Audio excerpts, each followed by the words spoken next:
이 시간 다 자리에서 일어나셔서 하나님의 말씀을 함께 읽겠습니다. 오늘 우리에게 주시는 하나님의 말씀은 구약 성경 예레미야 31장 31절에서 37절의 말씀입니다. 구약 성경 예레미야 31장 31절에서 37절의 말씀입니다. 하나님의 말씀을 한 절씩 교독하여 읽겠습니다. 여호와의 말씀이니라. 보라, 새날이 이르리니 내가 이스라엘 집과 유다 집에 새 언약을 맺으리라.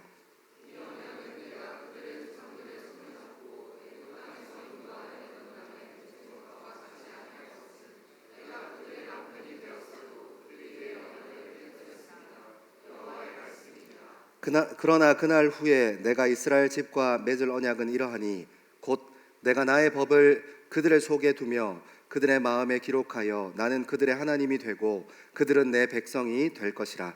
여호와의 말씀이니라.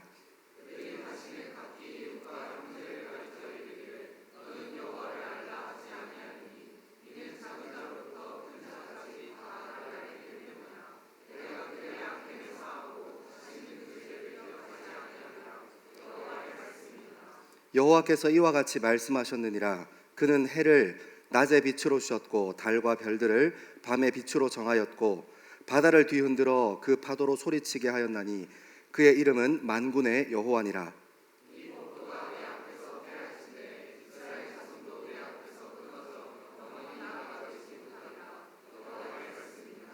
여호와께서 이와 같이 말씀하시니라.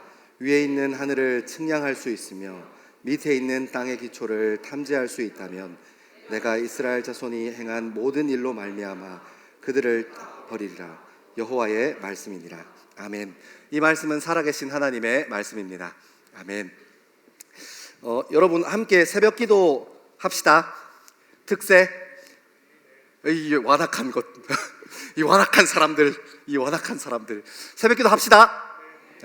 여러분 이때 아니면 우리가 언제 해보겠어요? 특세 1년에 뭐 한두 번 있는 건데 우리 특세 같이 좀 동참합시다. 저는 개인적으로 목회자로서 욕심이 있어요. 저와 함께 예배하는 사람들이 예배 자리를 사모하고 하루의 첫 시작을 하나님께 드릴 수 있다는 것, 얼마나 기쁘고 소중한 일인지 몰라요. 그러니까 꼭 함께 동참하는 저와 여러분 되기를 소망합니다. 여러분, 우리가 그리스도인으로 살고 하나님의 말씀을 이렇게 가까이 하고 하나님의 말씀을 우리 가슴에 담고 살면 우리가 살다 보면 하나님께서 하신 굉장히 놀라운 결단 하나가 있는 것을 알게 됩니다. 그게 뭐냐면 믿는 사람들이, 그러니까 우리 그리스도인들이 하나님의 뜻 바깥에 있을 수 있도록 하나님께서 허락하신다는 거예요. 여러분 이해하세요? 거기에서만 그치지 않아요. 이 하나님의 놀라운 결단은 우리 믿는 사람으로 하여금 하나님의 뜻 밖에서 우리가 선택하고 결정할 수 있도록 하나님께서 그냥 내버려 두십니다.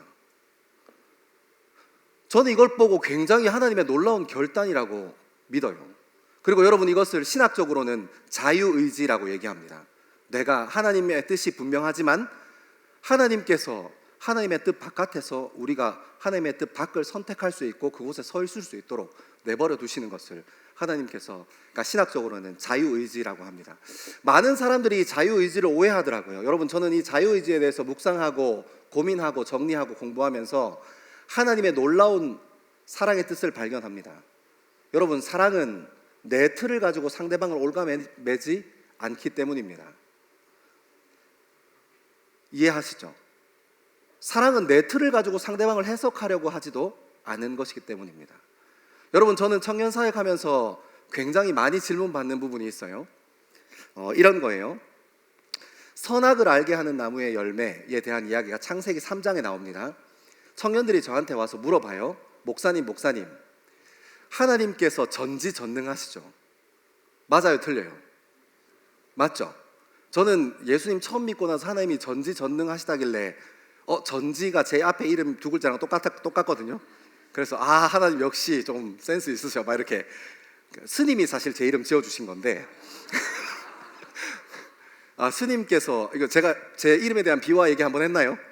스님이 그 이제 저희 어머니께서 임신하고 계실 때 스님이 이렇게 시주 받으러 저희 집에 오셨대요. 제가 저기 마산 바닷가에 어촌마을에 사는데 스님이 시주를 받으러 오셨대요. 그때 이제 저희 어머니 뱃속에 제가 있다는 것을 알고 이 친구의 미래가 어떤 아이가 되겠습니까? 이 아이의 뭘 근거로 알아봐 달라는 건지 모르겠는데 저희 아버지가 그렇게 물었답니다. 근데 스님께서 굉장히 용기 있게 이렇게 얘기하셨어요. 이 아이는 딸입니다. 그러니까 저희 집 남자들 이름이 되게 좀 센 편이거든요. 저희 큰형님 이름이 봉주예요. 봉오리의 주인. 뭔지 알겠죠? 이렇게 엄청 이름이 센 이름들인데 이 친구는, 배 안에 있는 이 친구는 딸이니까 이름을 잘 지어야 한다는 거예요. 그리고 스님께서 이렇게 지으셨어요. 지혜가 호수처럼 넓게 알아라. 이래서 제 이름이 알지자에 호수호자입니다. 그런데 남자가 태어나 버렸네요. 아무튼 근데 그 와중에 제가 그런 제 이 이름에 대한 비화를 아버지를 통해서 듣고 알고 있으니까 하나님께서 전지전능하신 분이지 전지 좋은 거야 막 이렇게 제가 어릴 때 고등학교 1학년 때 막 그렇게 했던 기억이 있습니다.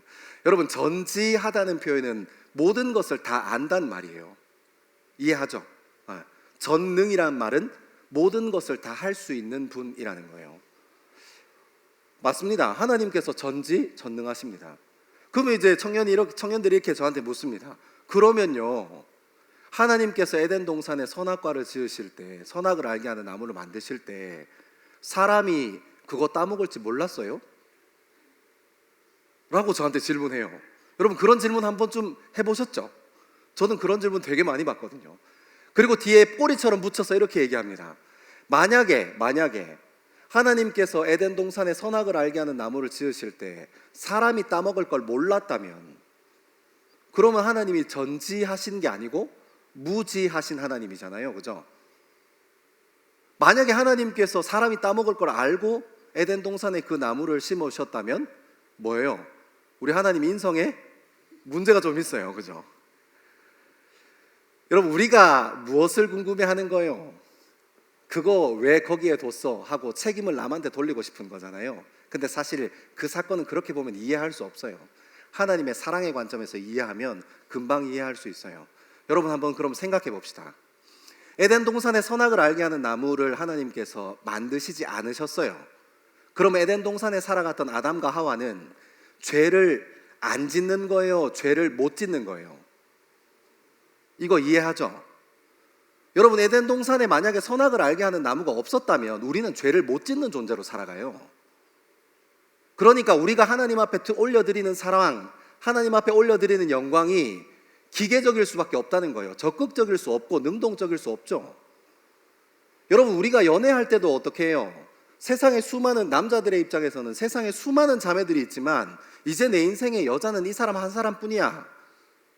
그 약속이 의미 있고 가치 있는 이유가 무엇입니까? 세상에 그 여자가 그 사람 하나밖에 없다면 그 약속이 아름답고 숭고합니까? 아니요. 세상에 자매들이 수도 없이 많기 때문에 한 형제가 한 자매를 두고 세상에 여자는 당신 한 사람뿐이야 하는 고백이 의미가 있고 가치가 있는 거예요. 왜냐하면 다른 여자에게 마음을 주지 않기로, 마음을 줄 수 있는데 마음을 주지 않기로 결단하는 거니까요. 그래서 놀라운 사랑에 가치가 있는 것 아니겠습니까? 여러분, 하나님께서 에덴 동산에 선악을 알게 하는 나무를 짓지 않으셨다면 우리는 하나님 앞에 드릴 수 있는 영광, 드릴 수 있는 사랑, 그냥 기계적인 사랑이고 기계적인 영광일 뿐일 것입니다. 하나님께서 우리한테 그거 받기를 원하지 않으세요. 하나님이 우리를 진짜 사랑하니까요. 하나님이 우리를 전부라고 얘기하시니까요. 하나님 그런 수준에서 사랑받고 싶어 하시는 분이 아니세요. 하나님께서는 우리에게 요구하시는 게 뭐예요?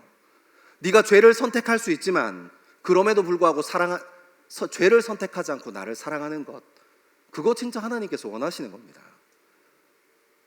여러분, 저는 잘 알지는 못하는데 저학년 예배에 가면 휴대폰을 건넨다고 해요. 왜 그렇습니까?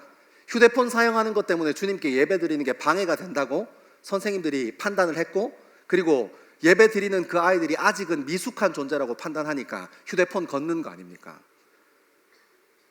청년부는 청년 예배 나오면서 휴대폰 메고 들어왔습니까, 여러분?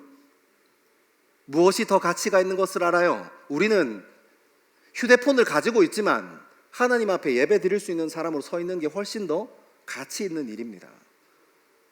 여러분, 여기까지 와야, 여기까지 이해해야 우리가 주님 앞에 능동적으로, 주님 앞에 적극적으로 사랑할 수 있는 존재임을 알게 돼요. 하나님께서 에덴 동산에 선악을 알게 하는 나무를 안 심었어요? 그럼 여러분은 그냥 기계적인 사랑에 머물러 있는 거예요. 여러분, 하나님께서는 하나님 당신의 틀로 우리를 가두려고 하시는 분이 아닙니다. 하나님께서는 우리를 사랑하셔서 놀라운 결단을 해내세요. 하나님 당신의 뜻 밖에 거하는 것을 하나님께서 기다려 주십니다. 그리고 때로는 하나님 뜻과 전혀 다른 뜻을 우리가 선택해도 하나님께서 번개 들고 쫓아와서 이렇게 막 번개 쏘고 막 비비탄 총 쏘고 이렇게 하지 않으십니다. 기다려 주세요.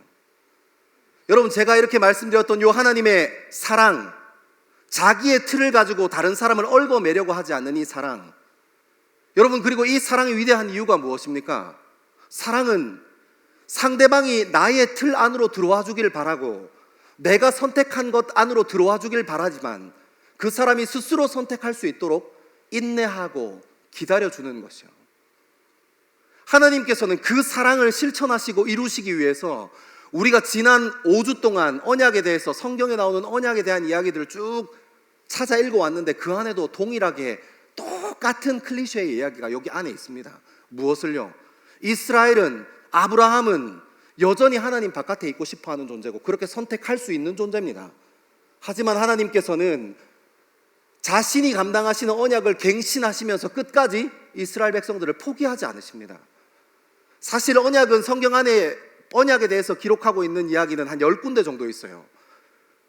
근데 적어도 오늘까지 하면 6군데는 하나님께서 스스로 이스라엘이 또 하나님과 약속한 그 약속 밖에 있길 원하니까, 또 자기들의 중심을 가지고 하나님의 뜻 밖에 있는 것을 선택하니까 하나님은 기다려주시고 스스로 힘들어 지쳐있는 그 이스라엘 백성들에게 찾아가셔서 자신이 세우셨던 언약을 다시 한번 갱신합니다. 내 사랑하는 자녀로, 내 사랑하는 백성으로, 내 사랑하는 민족으로요. 여러분, 6번째, 오늘 마지막 언약에 대해서 함께 나눌 건데 여러분의 귀에 이 하나님의 음성이 들리게 되기를 소망합니다. 여러분, 오늘도 얘기를 따라 읽어 내려가면 종교생활과 신앙생활에 대한 이야기를 또 갈라서 이야기해야 되는 구간이 한 2번 정도 나와요. 제가 바라는 것은, 제가 언약 설교 첫 번째 시작하면서 이렇게 말씀드렸었는데, 제가 이렇게 청년들이랑 같이 하는 큐티학교 제자반 하는 큐티학교 한 친구들이랑 이걸 안 한 친구들이 이 지금 이야기하면 종교생활 이야기하면 말을 이해를 잘 못해요. 그러니까 꼭 내가 이해가 안 가면 나 이해가 안 가는 대로 집에 가서 뭐 이번 주일도 예배 드렸으니까 아싸 뭐 이렇게 하고 집에 갈 생각하지 마시고 꼭 물어보게 되기를 소망합니다. 물어보고 여러분들이 신앙생활 가운데 있는지 종교생활 가운데 있는지 아는 것 너무너무 중요한 거예요. 우리 말씀을 조금씩 따라 읽어 내려가면서 하나님께서 우리에게 하시는 음성 듣게 되기를 소망합니다. 우리 31절과 32절 말씀 같이 한번 읽겠습니다. 31절과 32절입니다. 시작. 여호와의 말씀이니라. 보라, 날이 이르리니 내가 이스라엘 집과 유다 집에 새 언약을 맺으리라. 이 언약은 내가 그들의 조상들의 손을 잡고 애굽 땅에서 인도하여 내던 날에 맺은 것과 같이 아니할 것은 내가 그들의 남편이 되었어도 그들이 내 언약을 깨뜨렸음이라. 여호와의 말씀이니라. 아멘. 아멘. 여러분, 여호와의 말씀이니라. 보라, 날이 이르니니. 그러니까 여러분, 이 날은 언제냐면, 지금 이 예레미야 시대가 언제냐면, 남유다의 백성들이 이제 마지막에, 북이스라엘은 벌써 망했고 남유다의 백성들이 바벨론에게 끌려가서 종노릇 하고 있는 그 상황입니다. 하나님 바깥에 있는 것을 뜻을 세우고 결정한 이스라엘 백성들이 살아가는 그 삶요, 종되어 살아가는 삶. 근데 예레미야 선지자를 통해서 하나님께서 무슨 얘기를 하고 싶어 하냐면, 날이 이를 거다.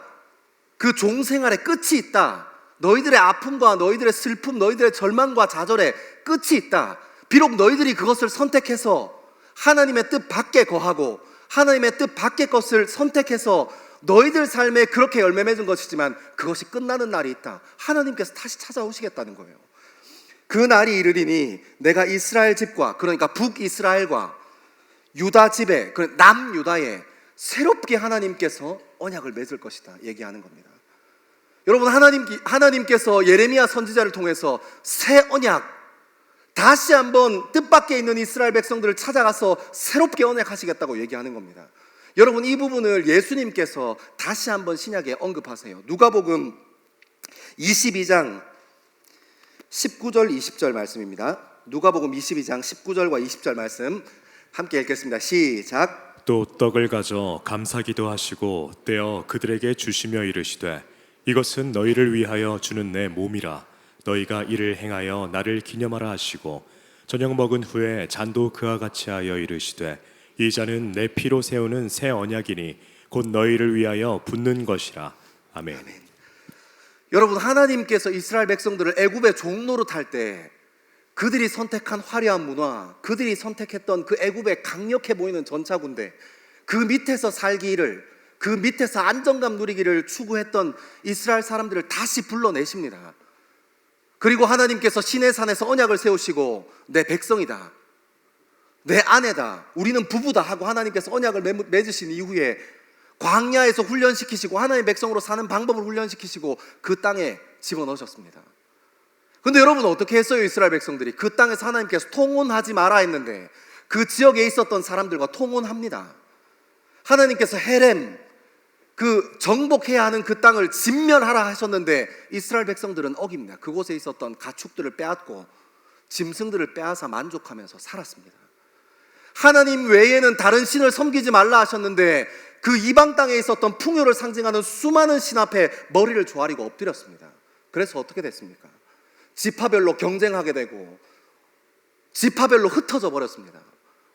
여러분, 정말 놀라운 사실은 이 안에 종교의 중심지였던 기브온 땅에서, 그 산당에서 주님 앞에 예배를 드렸다는 겁니다. 이스라엘 백성들이 통혼하고 진멸하는 거 진멸하지 않고 하나님 뜻 밖에 있었지만 그들은 여전히 그 땅에서 그 땅에 있었던 이방신들을 섬기는 것과 같이 종교적인 종교 중심지에서 그곳에서 예배 드렸습니다. 근데 여러분, 오늘 예수님께서 뭐라고 얘기하는 겁니까? 너희들이 제물로 드리는 그 수많은 피, 짐승의 피로 이제 예배 드리는 걸 멈추게 할 거야. 그리고 그 피를 내가 대신 흘릴 거야. 예수님 때에는 어떤 일이 있었습니까? 예수님 때에는 성전에서 돈도 바꿔줬어요. 그 성전에서 환전해주는 사람이 깔고 앉았던 방석을 방코라고 합니다. 그게 지금 뱅크, 은행의 어원이에요. 그 사람들이 가지고 오면, 이 로마의 화폐를 가지고 오면 성전 화폐로 바꿔줍니다. 그리고 성전 안에 짐승들이 살 수 있는 공간을 만들어서 거기 안에서 소도 팔고 비둘기도 팔고 양도 팔고 이렇게 막 판매합니다. 그러면 성전에서 성전 화폐로 돈을 바꾸어서 얼마나 많은 대가를 지불하고 그 짐승을 샀느냐가 조금 더 거룩한 예배와 조금 더 거룩하지 못한 예배를 구별하는 그런 삶을 살아갔습니다. 바리새인들은 온통 율법 하면서 살았습니다. 이스라엘 백성과 같이 하나님을 잊어버린, 약속의 땅에서 하나님을 잃어버리고 살았는데 그들은 여전히 종교 중심지에서 하나님을 향한 예배를 드렸던 것처럼 예수님 때에는 성전 화폐로 바꿔서 거기에서 얼마나 더 귀한 재물을 가지고 주님 앞에 예배를 드리느냐 가지고 자기 인생의 승부를 보고 있었습니다. 아니요, 여러분, 그게 하나님을 잃어버린 것 아닙니까? 여러분, 그것이 하나님을 잃어버린 것 아닙니까? 그래서 예수님께서 육신의 몸을 입고 오신 예수님께서 뭐라고 하시는 겁니까? 이제 그 동물의 피, 짐승의 피로가 아니야, 내 피로 할 거야. 하나님께서 원하셨던 것이 무엇입니까? 제사를 드린다 안 드린다가 중요한 게 아니었고 어떤 짐승으로 주님 앞에 제사 드리냐가 중요한 게 아니었습니다. 주님께서 원하시는 것은 수많은 선지자들을 통해서 외치고 선포했던 것처럼 여호와께로 돌아가는 거. 그러니까 내가 하나님이랑 관계 있는 거예요.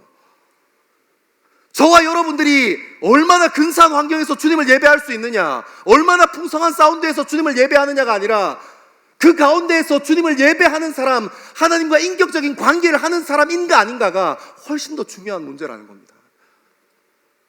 여러분, 예배하시고 있습니까? 여러분, 예배하시고 있습니까? 아니면 종교생활 하시고 있습니까? 우리는 왜 이렇게 딱딱합니까? 우리는 왜 주일에 드리는 이 예배에 참석함으로 그것에 안정감 취해서 새벽 기도는 특세를 하건 말건 안 나와도 그만이지, 직장도 하나님께서 부르신 직장이잖아 하고 거기에 쏟아지는 것에 급급해서 하나님과의 관계를 잃어버렸습니까? 여러분, 하나님 존중하십니까? 여러분, 그리스도인이 어떤 것입니까? 초대교회의 로마 사람들이, 이 로마 시대에 초대교회에 있었던 그리스도인들을 보고 로마 사람들이 그 사람들을 향해서 그리스도인이라고 불렀던 것은 예수 닮기를 소망하는 사람들이었고, 늘 예수 그리스도께서 남긴 그 말씀과 예수 그리스도께서 남긴 그 가르침을 품고 어떻게든 자신의 삶으로 살아내보려고 노력했던 사람들입니다. 예수 그리스도와 관계 있는 사람으로 살았던 사람요.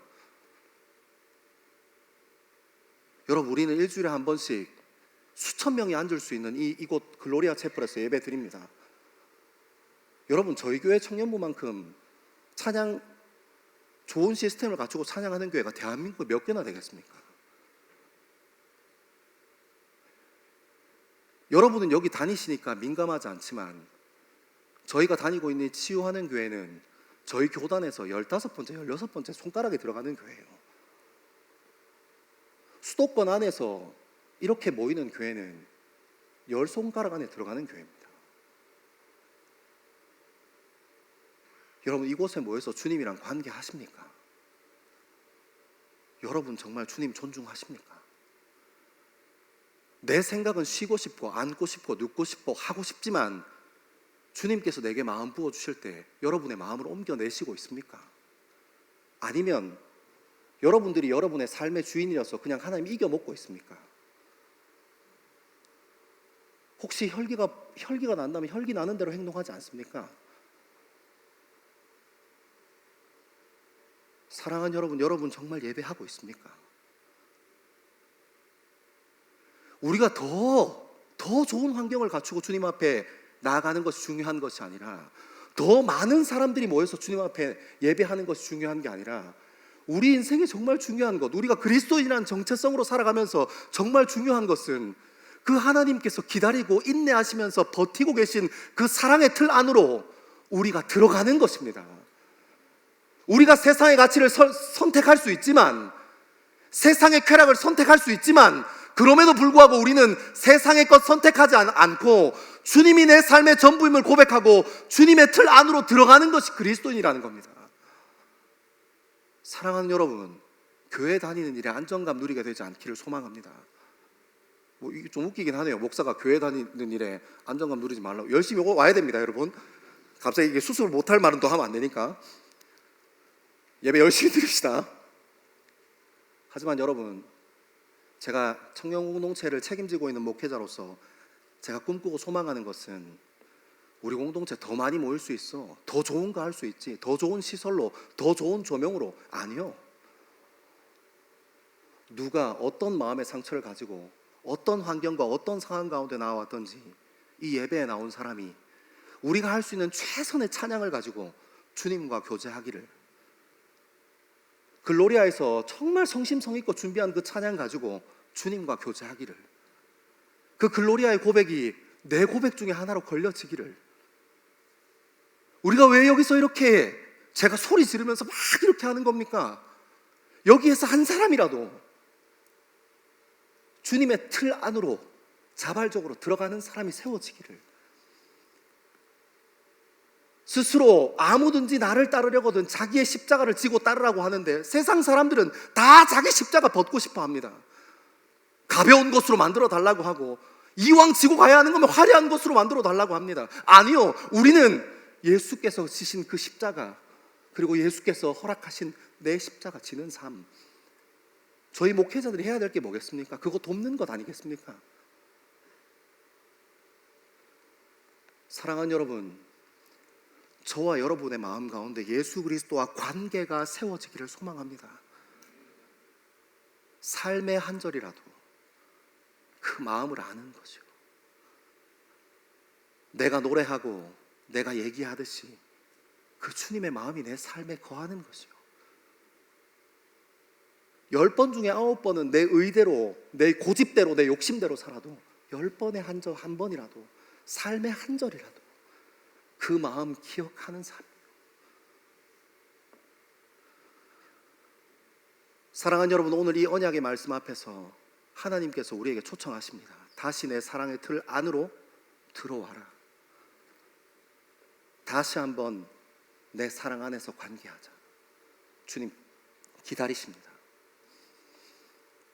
하나님의 사랑의 틀 안으로 들어가는 저와 여러분 되기를 소망합니다. 우리 말씀 좀 더 따라 읽어 내려가겠습니다. 우리 32절부터 34절의 말씀입니다. 32절부터 34절의 말씀 시작. 이 언약은 내가 그들의 조상들의 손을 잡고 애굽 땅에서 인도하여 내던 날에 맺은 것과 같지 아니할 것은 내가 그들의 남편이 되었어도 그들이 내 언약을 깨뜨렸음이라. 여호와의 말씀이니라. 그러나 그날 후에 내가 이스라엘 집과 맺을 언약은 이러하니 곧 내가 나의 법을 그들의 속에 두며 그들의 마음에 기록하여 나는 그들의 하나님이 되고 그들은 내 백성이 될 것이라. 여호와의 말씀이니라. 그들이 다시는 각기 이웃과 형제를 가리켜 이르기를 너는 여호와를 알라 하지 아니하리니 이는 작은 자로부터 큰 자까지 다 나를 알기 때문이라. 내가 그들의 악행을 사하고 다시는 그 죄를 기억하지 아니하리라. 여호와의 말씀이니라. 아멘. 여러분 32절에 보면 이렇게 표현합니다. 이 언약은 내가 그들의 조상들의 손을 잡고 애굽 땅에서 인도하여 내던 날에 맺은 것과 같지 아니할 것은 내가 그들의 남편 되었어도 그들이 내 언약을 깨뜨렸습니다. 여러분 하나님께서 이스라엘 애굽의 종로로 타던 이스라엘 백성들에게 자유를 허락하시기 위해서 모세를 통해서 불러내시고 시내산에서 하나님께서 언약을 세우셨습니다. 하나님의 백성으로 하나님 나라의 자녀로 살아가는 그 원칙이요. 근데 유대인들은 그것을 무엇으로 받았다는 걸 알 수 있어요? 부부 언약으로. 왜 부부 언약으로 받았냐면 여러분 예전에는 신분주의 사회고 계급주의 사회였습니다. 여성이라는 좀 천한 신분으로 태어나서 자기 신분을 역전할 수 있는 방법은 딱 하나, 남편 잘 만나는 것밖에 없었어요. 종되었던 이스라엘 백성들을 아내로 여기시는 겁니다. 너희가 종되었지만 내가 너를 하나님의 자녀로 하나님의 백성으로 신분을 바꾸어 주신 겁니다. 그래서 유대인들은 그것을 부부 언약으로 받아들였어요. 자기네들을 선택받은 백성, 선택받은 민족이라고 여겼거든요. 그리고 33절은 계속해서 이렇게 얘기합니다. 그러나 그날 후에 내가 이스라엘 집과 맺은 언약은 이러하니 곧 내가 나의 법들을 그들의 속에 두며 그들 마음에 기록하여 나는 그들의 하나님이 되고 그들은 내 백성이 될 것이라. 여호와의 말씀이니라. 여러분 그러니까 하나님께서 무엇을 하고 싶으시냐면 시내산에서 부부 언약으로 신분을 바꾸어 주셨는데도 이스라엘 사람들은 여전히 하나님의 사랑의 틀 밖에서 살고 있는 것입니다. 또 선택한 것입니다. 그 땅에서 막 살면서 통혼하고 거기 있는 이방신들을 섬기고 제물 드리고, 그러니까 하나님께서 이제는 그 두 돌판으로 안 되겠다. 시내산에서 주었던 그 돌판으로는 되지 않겠다. 이제 내가 너희 안으로 들어가겠다. 이제는 내가 너희 마음 속으로 속 깊이 들어가겠다. 그래서 내가 너희와 영원히 함께 하겠다 얘기하십니다. 여러분 이 새 언약에 대해서, 예레미야의 새 언약에 대해서 예수님께서도 예수님 시대에 다시 받아서 얘기하셨습니다. 요한복음 14장 한번 가보겠습니다. 요한복음 14장 16절에서 20절 말씀입니다. 우리 천천히 같이 한번 읽겠습니다. 시작. 내가 아버지께 구하겠으니 그가 또 다른 보혜사를 너희에게 주사 영원토록 너희와 함께 있게 하리니 그는 진리의 영이라. 세상은 능히 그를 받지 못하나니 이는 그를 보지도 못하고 알지도 못함이라. 그러나 너희는 그를 아나니 그는 너희와 함께 거하시며 또 너희 속에 계시겠음이라. 내가 너희를 고아와 같이 버려두지 아니하고 너희에게로 오리라. 조금 있으면 세상은 다시 나를 보지 못할 것이로되 너희는 나를 보리니 이는 내가 살아있고 너희도 살아있겠음이라. 그날에는 내가 아버지 안에 너희가 내 안에 내가 너희 안에 있는 것을 너희가 알리라. 아멘. 여러분 예수님께서 결단하십니다. 떠나기로요. 예수님께서 제자들과 함께 3년을 공생애 하면서 같이 먹고 같이 자고 같이 웃고 같이 울고 여러 가지 기적과 이적과 가르침과 회복들, 그 사역 가운데 한 복판을 예수님께서 제자들과 함께 지내시다가 예수님을 따르던 무리들과 함께 그 시간들을 보내시다가 예수님께서 결단하십니다. 내가 올라가야겠다. 내가 더 이상 여기 있어서는 안 되겠다. 왜요? 보혜사 성령님을 보내주실 거니까요. 왜 예수님께서 그런 결단하셨을까요? 여러분 사복음서에 나오는, 예수님께서 십자가에 달리기 전까지 사복음서에 나오는 굉장히 중요한 모티브가 하나 있어요. 그게 뭐냐면 오해예요. 오해 클리셰입니다. 예수님께서 뭘 가르치세요. 제자들이 못 알아들어요. 예수님께서 기적을 일으키십니다. 오병이어를 일으키십니다. 사람들이 그 기적의 의미를 못 알아듣고 오해해버립니다. 그래서 사람들은 예수 그리스도를 왕으로 세우자 하니까 예수님께서 바다 건너서 통통 배 타시고 도망가 버렸어요. 제자들은 주와 함께 죽으러 가겠습니다 하고, 제자들은 주님께서 살아계신 그 하나님의 아들이십니다 하고 그렇게 고백했지만 예수 그리스도의 십자가 앞에서 다 흩어져 버렸어요. 예수님께서 잡히시기 전날 기도하는 자리에 제자들 몇을 데리고 그 자리에 앉아 계셨는데, 그 자리에서 1시간도 기도하지 못하느냐 하고 얘기 들었던 예수님의 제자 셋이 그 자리에 있었습니다. 제자들은 예수 그리스도를 오해했습니다. 유대인들이 오랫동안 기다려왔던 능력 있는 힘 있는 철인으로 오해했습니다. 예수님께서 십자가 지실 거라고는 꿈도 꾸지 않았습니다. 십자가의 자리에서 다 흩어져 버렸습니다. 심지어 돈꾀를 맡았던 가룟 유다는 배신해 버렸습니다. 왜요? 예수님께서는 본인이 죽을 것을 3번이나 고지하셨습니다. 그런데도 가룟 유다는 배신하고 도망갔어요. 왜 그렇습니까? 내가 원했던 하나님이 그분이 아니었기 때문입니다. 하나님을 오해했기 때문입니다. 그래서 하나님께서 어떻게 하시겠다는 거예요? 우리 안에 들어오시겠다는 겁니다. 여러분, 신천지에서 얘기하는 것처럼 보혜사가 하나님께서 가서 내 안에 거하시려고 하시는데 갔는데 왜 또 사람으로 내려오십니까? 신천지 여러분 계시면 여러분, 제가 아주 그냥 맹수의 눈으로 보고 있습니다. 걸리기만 해봐라, 아주 그냥. 아니, 생각을 한번 해보라고. 저 이게 상식적으로 이해가 안 가잖아. 예수님께서 완전히 십자가의 대속의 사역을 다 이루시고 하늘로 가시겠대. 그리고 보혜사를 보내주신대. 왜 보내주시냐면 그 이유까지 여기에 잘 적혀 있어. 아니, 여기 성경책에 안 나와 있으면 내가 덜 답답한데 성경책 보면 나와 있어요. 왜? 예수님께서 올라가셔서 보혜사가 오셔서 우리 안에 거한다고요. 내 안에. 이스라엘 백성들에게 그 신성한 두 돌판, 시내산에 올라가서 막 하나님께서 구름 막 보내시고 막 번개 보내고 막 우르르 쾅쾅 쉐쉐쉐 막 해가지고 모세가 두 돌판 들고 막 힘들게 어깨, 그 나이가 작습니까? 모세 할아버지가. 그 나이 많은 모세 할아버지 등에 그 두 돌판 짊어지고 와가지고 막 이스라엘 백성들한테 보여줬는데, 그때는 막 와, 하나님께서 우리에게 계약을 맺으셨구나, 막 하나님께서 우리에게 언약을 하셨구나, 뭐 이렇게 얘기하지만 여러분, 근데 그것도 시간 지나니까 아무것도 아닌 게 돼버렸잖아요. 그래서 예수님께서 여기 계시다가 돌판처럼 시내산에서 하나님께서 허락하신 두 돌판처럼 여기 계시다가 다시 가야겠다고요. 왜요? 예수 그리스도께서 성령 하나님으로 우리 안에 거하시려고요. 신천지 분들 혹시 계시면 정신 차리십시오. 여러분, 근데 중요한 게 있습니다. 왜 하나님께서 우리 안에 거하시길 원하시는 겁니까? 왜 하나님께서 우리 안에 거하고 싶어 하실까요? 예수님 시대에서 예수님의 관점으로 생각해 보시면 굉장히 쉬워요. 그때 한번 바리새인들을 생각해 보십시오. 그 사람은 율법이라는 행위 자체에 매여 있었습니다.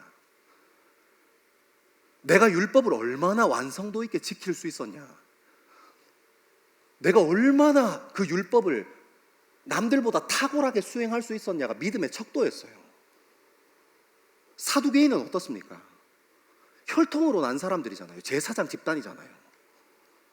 그 사람들은 예루살렘 성전에서 끝없이 예배했습니다. 더 좋은 곳으로 예배하고 더 화려하게 예배하고. 여러분, 예전에 그 제사장들이 예배드리는 그 짐승 잡는 거에 절정이 뭔지 아십니까? 사도 바울이 자기 몸을 전제로 드린, 하나님께 전제로 드린다는 표현이 있어요. 그 전제가 뭐냐면 이렇게 막 이렇게 그 소를 갈라놓고 불을 지펴서 소가 타면 얼마나 그 소고기 냄새가 얼마나 부드럽게 납니까? 거기 위에다가 포도주를 쫙 뿌려요. 여러분, 상상이 갑니까? 포도주를 상상하지 마시고 그 상황을 한번 상상해 보십시오. 고기가 굽고 있는데 그 향기로운 포도주를 위에다가 쫙 뿌립니다. 그걸 이제 예배 절정, 제사의 절정, 전제라고 표현해요. 얼마나 향기로운 냄새가 나겠습니까? 근데 예수님께서 하고 싶었던 얘기가 뭐예요? 그걸로 안 되더라. 유대인들이 다 거기 빠져 있었습니다. 바리새인처럼 살면 내가 좋은 믿음 가지고 있는 사람일까? 그 사람들처럼 율법을 더 탁월하게, 더 완벽하게 수행해내고 이루어내면 내 믿음을 주님 앞에서 인정받을 수 있을까?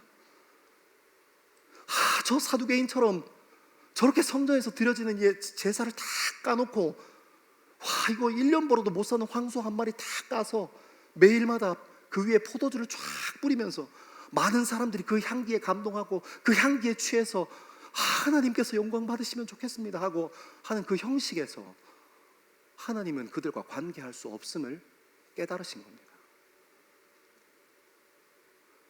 그래서 예수님께서 결단하세요. 내가 너희를 떠나겠다. 두 돌판과 같이 그냥 물질로 있는 게 아니라 내가 올라가서 너희 마음 가운데 거할 거야. 보혜사 성령으로 내가 너희 마음 가운데 안에 거할 거야. 기가 막힌 표현이 나옵니다. 20절에 이렇게 표현합니다. 그날에는 내가 아버지 안에, 너희가 내 안에, 내가 너희 안에 있는 것을 너희가 알 거다. 여러분, 중요한 것은 관계입니다. 중요한 것은 여러분이 여기 앉아서 좋은 태도를 갖추고 좋은 옷을 입고 나와서 오늘 특별히 고난주간의 시작인 종료주일이니까 경건한 태도로 주님 앞에 예배 드리고 1시간 그냥 잘 앉아있다가 가는 것이 중요한 게 아니라 하나님께서 여러분과 관계하고 있는가가 훨씬 더 중요한 것입니다. 일주일에 한 번 이렇게 우리가 더스토리 청년 공동체가 함께 모여서 주님을 뜨겁게 찬양하고 말씀 듣고 결단하며 기도하고 돌아가고 흩어지는 이유가 삶의 자리로 흩어지는 이유가 무엇입니까? 공동체가 함께 고백했던 그 예수 그리스도와 일주일 동안 우리가 함께 교제하겠다는 약속이고 선언이지 않습니까? 그래서 돌아가는 사람들에게 이렇게 얘기합니다. 한 주간 승리하십시오. 근데 예수가 없는데 무슨 승리를 해? 예수는 여기에만 있는데. 하나님의 말씀이 없는데 무슨 승리를 합니까? 하나님의 말씀은 여기 예배당에 있는데. 일주일의 삶을 천천히 둘러봐도 내 삶에 말씀이 없는데, 일주일의 삶을 천천히 돌아봐도 내 삶에 예수 그리스도가 없는데, 그냥 조금 더 도덕적으로 살고 싶고 조금 더 윤리적으로 살고 싶은 것만 내 삶에 남아있는데 예수를 잃어버렸는데. 사랑하는 여러분, 예레미야가 선포했던 새 언약, 이제 그 안에 거하겠다는 하나님의 결단, 하나님의 마음 가운데 마음의 문을 열고 여러분이 예수 그리스도의 사랑의 틀 안으로 들어오게 되기를 소망합니다. 여기서 한번 좀 매듭 짓고 가야 하는데요, 죄송합니다. 시간이 너무 많이 지나가지고 제가 또 고민하고 있습니다. 하나 더 남았는데 그만합시다. 미안합니다. 이게 참 이게 시간 지키는 게 쉽지 않네요. 여러분, 하나님께서 우리 사랑하세요. 그냥 사랑하시는 정도가 아니에요. 하나님께서는 우리를 너무 사랑하셔서 당신의 뜻 밖에 거하는 것도, 당신의 뜻 밖의 것을 선택하는 것도 주님 때로는 참고 견디고 인내하십니다. 왜냐하면 주님께서 우리에게 받으시고자 하는 사랑의 고백은 능동적이고 적극적인 진실한 사랑이니까요. 하나님께서 피조 세계를 만드시고 여러분을 만드실 때 여러분에게 자유의지를 허락하지 않으셨다면 여러분은 그냥 기계적으로 하나님께 예배하고 기계적으로 주님을 사랑하는 것으로 끝나는 존재가 되고 말 것입니다. 하지만 이 하나님께서, 하나님이신 예수 그리스도께서 이 땅에 오셔서 제자들에게 가르치시기를 시험에 들지 않도록 기도해라.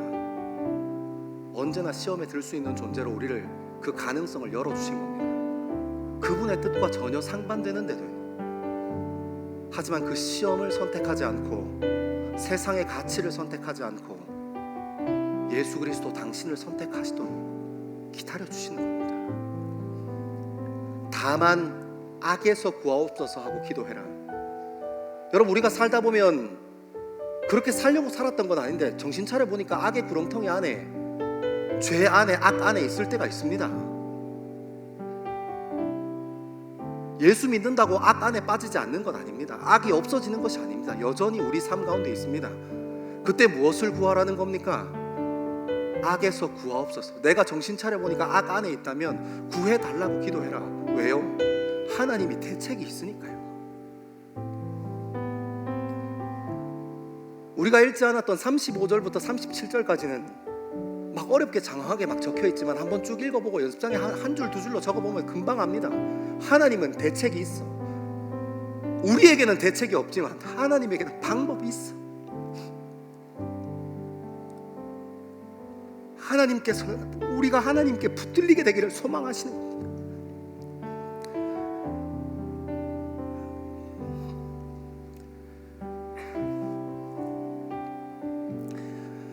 사랑하는 여러분, 이제 고난주간의 시작인 종료주일을 앞에 함께 섰습니다. 사랑하는 여러분, 저는 이 청년 공동체를 섬기는 목회자로서 여러분들에게 도전하고 싶기는 이번 한 주간 하나님이랑 관계하는 여러분 되기를 소망합니다. 하나님께서 내 삶이랑 관계 있어. 하나님 내 삶과 동행하시고 하나님께서 여기에도 살아계셔. 내 삶에도 살아계셔 하고 주님과 깊이 일주일간 교제하고 다시 모여서 뜨겁게 주님 앞에 예배하는 저와 여러분 되기를 소망합니다. 우리 시간 다 자리에서 일어나셔서 우리 주인 되신 하나님을 더 깊이 찬양하고 예배하겠습니다. 주님 내 길을 잘하시고 어둠에서 빛을 내시는 그분을 믿네. 무엇으로 주를 섬길지 어디로 가야 할지 헤매이는 나를 아시고 길을 여신 주님 내 길을 잘 아시고 주님 내 길을 잘 아시고 내 걸음 아시네. 어둠에서 빛을 내시는 그분을 믿네. 무엇으로 주를 섬길지 어디로 가야 할지 헤매이는 나를 아시고 길을 여시네. 주님 내 삶은 주의 것입니다. 내 삶은 주의 것, 내 삶은 주의 것. 온전한 신뢰를 주께 드리네. 보이지 않아도 믿음으로 걷네. 주 영광 바라보며 주만 따르네. 우리 처음부터 한 번 더 고백합니다. 주님 내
주님의 순종합니다.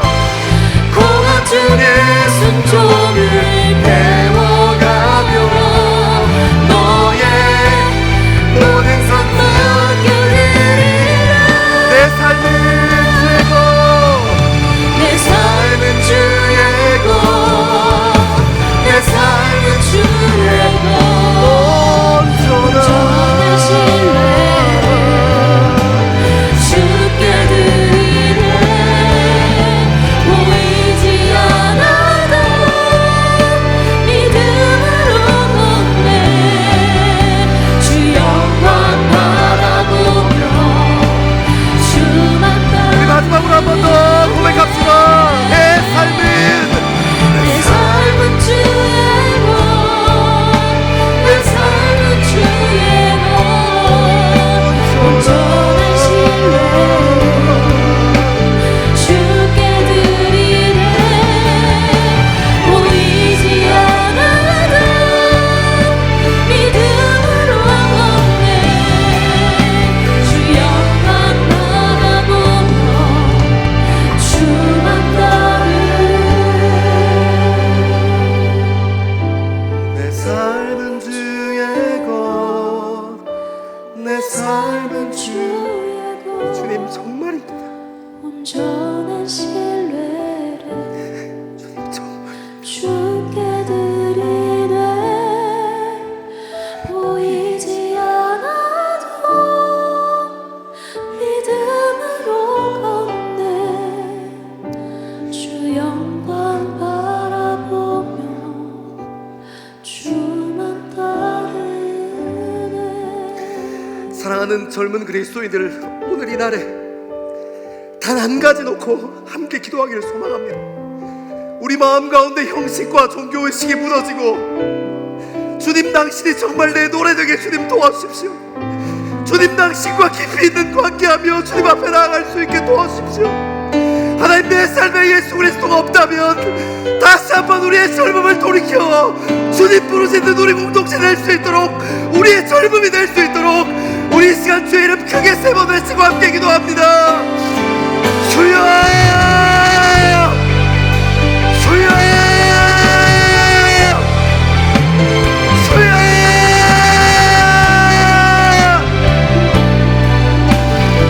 아버지 하나님, 아버지 하나님, 우리의 삶을 붙잡아주십시오. 주님, 우리의 삶을 붙잡아주십시오. 하나님, 우리 안에 주님과 함께하지 못하는 것들 세우게 하시고, 하나님, 내 삶에 나가게 하나님, 우리의 삶에 주님의 사랑이 넘어가고, 하나님, 우리의 삶에 주님이, 하나님, 우리가 종교를 넘어 신앙으로 주님을 더욱더 깊이 사랑하고 주님을 예배하고 내 삶의 모든 순간순간이 주님 바라보는 하나님, 그런 우리 젊음 될 수 있게 주님 역사하여 주옵소서. 아버지 하나님, 우리의 삶을 붙잡아 주십시오. 살아계셔서 지금도 역사하신 아버지 하나님, 우리의 삶이 주님 앞에 세워지기를 소망하고 주님, 우리의 삶이 주님과 다시 한번 인격적으로 하고 주님의 넓은 그 사랑의 길 안으로 들어갈 수 있게 주님 인도하여 주십시오. 아버지 하나님, 다시 한번 우리의 마음을 새롭게 하여 주시고 다시 한번 우리가 주님 앞에 주의 이름을 붙잡고 기도하게 하여 주십시오. 주님, 우리의 삶에 예수 그리스도가 끊어졌다면 하나님, 주님 붙잡고 주님 앞에 설 수 있게 주님 역사하여 주시고 아버지 하나님, 우리가 주의 이름을 부를 때 주님 응답하여 주십시오. 주님, 우리와 함께 하여 주십시오. 아버지 하나님, 주님과 새로운 관계를 세워나가는 하나님이 한순간 될 수 있게 주님 역사하여 주옵소서. 주님, 우리의 젊음을 붙잡아 주십시오. 주님, 우리의 젊음 가운데 주님 함께하여 주십시오. 아버지 하나님, 우리의 삶의 중심이 주님 앞에 세워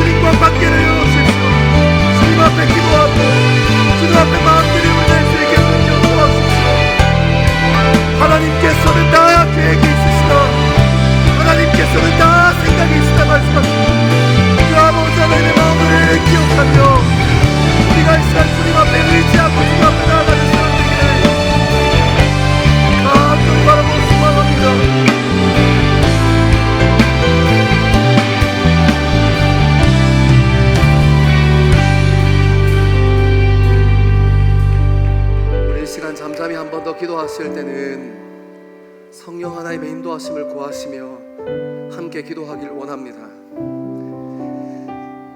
하나님께서는 다 계획이 있으시고 대책이 있으십니다. 하나님께서 여러분이 하나님과 관계하기를 위해 마음을 세우면 하나님께서 그 방법도 일러주실 겁니다. 하나님께서 우리와 관계하기 원하십니다. 우리가 주님 앞에 주님과 교제하기로 결단하면 성령 하나님께서 인도하실 겁니다. 하나님께서는 우리와 교제하기 원하십니다. 관계하기 원하십니다. 우리가 주님 앞에 주님과 깊은 관계로 들어가기를 결단하면 하나님께서 우리에게 말씀하시기 시작하실 겁니다. 종료주일 고난주간을 시작하는 첫날에 한 주라도 주님과 깊이 관계하기를 소망하고 우리의 삶을 드리기를 소망하며 성령 하나님의 인도하심을 구하시며 깊은 기도의 자리로 함께 나아가겠습니다. 기도하겠습니다. 주님, 주님, 주님, 주님, 주님, 온전한 신뢰를 주님 앞에 드립니다. 주님 보이지 않아도 주님 그 자리에 서 있는 우리 되기를 소망합니다.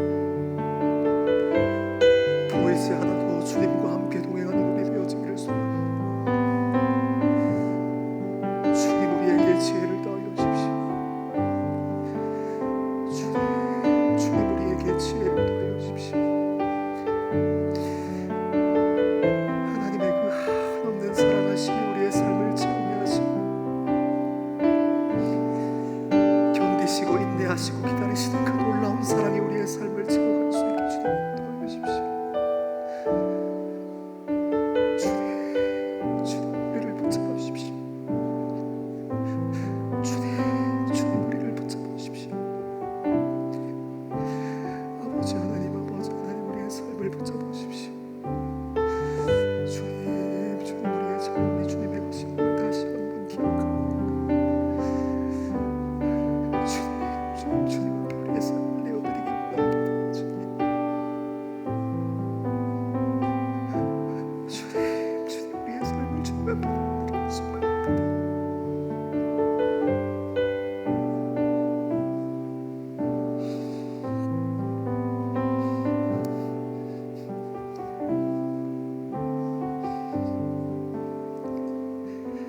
사랑하는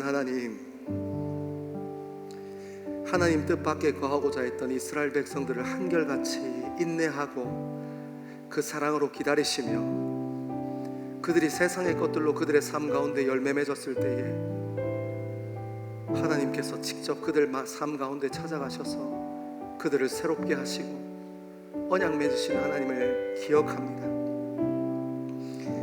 하나님 우리 마음 가운데에도 종교의식과 형식 가운데 안정감을 누리고 살아가는 우리의 삶이 예수 그리스도 당신의 마음으로 채워져 갈 수 있게 주님 인도하여 주옵소서. 매 순간 주님 의식하고 주님과 관계하고 주님과 교제하는 그런 우리 될 수 있게 주님 하나님 인도하여 주옵소서. 우리가 나와서 드리는 이 형식의 안정감 누리지 않게 하시고 더 깊은 주의 사랑에 동참할 수 있게 우리의 젊음을 인도하여 주옵소서. 감사합니다. 이 모든 말씀을 사랑하는 예수님 이름으로 기도합니다. 주님과 관계하기를 소망하고 내가 주님 안에 주님이 내 안에 살기를 결단하는 젊은 그리스도인들 위해 그리고 예배를 사모하여 함께 예배의 자리를 지키는 하나님의 백성들 위해 하나님께서 선포하신 복을 선언합니다. 여호와는 내게 복을 주시고 너를 지키시기를 원하며 여호와는 그의 얼굴을 내게 비추사 은혜 베푸시기를 원하며 여호와는 그의 얼굴을 내게로 향하여 드사 평강 주시기를 원하노라. 아멘.